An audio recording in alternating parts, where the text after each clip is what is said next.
Mi nombre es Jonathan José Montes Quintanilla y junto a Sofía Guevara y David Baltazar vamos a presentarles el día de hoy lo que es la política exterior de El Salvador y sus intereses junto con la de Honduras y vamos a compararlas.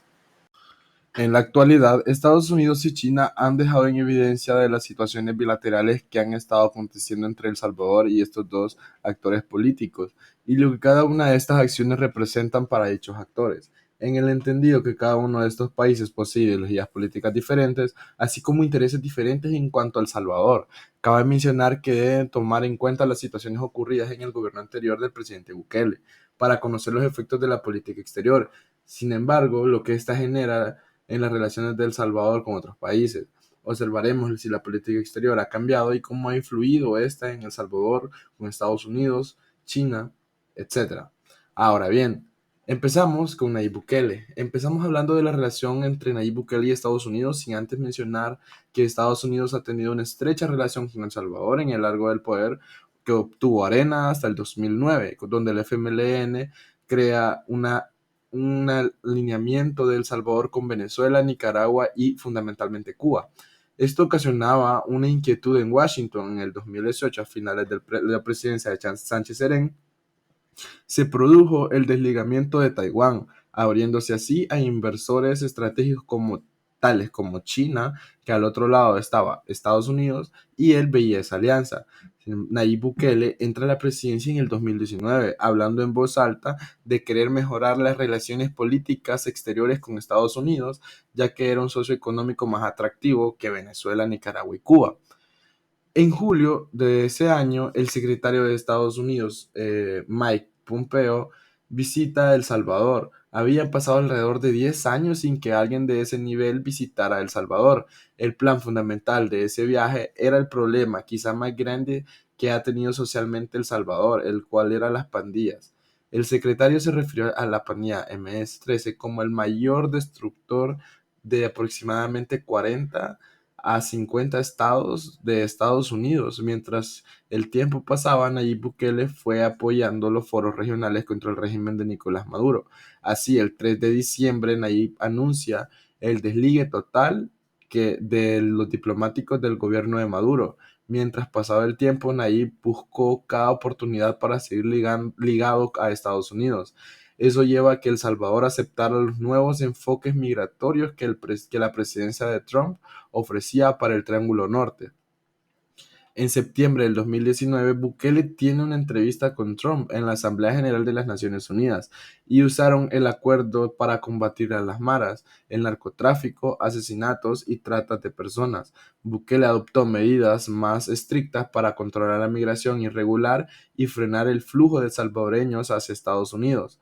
Eso incluyó acuerdos con Estados Unidos para albergar solicitantes de asilo bajo el programa Permanecer en México. El gobierno de Bukele tomó una política de seguridad firme, incluyendo el despliegue del ejército en algunas zonas para combatir la violencia de las pandillas. Esto tuvo implicaciones en las relaciones con organizaciones de derechos humanos y la comunidad internacional que expresaron preocupación por posibles abusos de derechos humanos. Este proporcionó un resumen en las relaciones y actividades más destacadas en el ámbito de la política exterior en su mandato. La principal instancia ejecutora de la política exterior del gobierno de la República de Honduras está vista desde una óptica conceptual. Esto significa que no solo se analizan los conceptos teóricos, sino que también buscan evaluar su aplicación en la práctica política.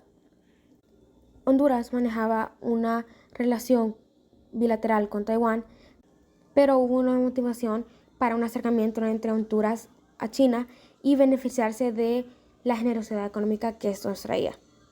Esto también coincide en que Taiwán se estaba quedando sin un terreno en que moverse en Latinoamérica y estaban advirtiéndolo sobre los cantos de sirena de Beijing, que estos son discursos, opiniones o argumentos que parecían que eran ciertos, pero al fondo eran falsos.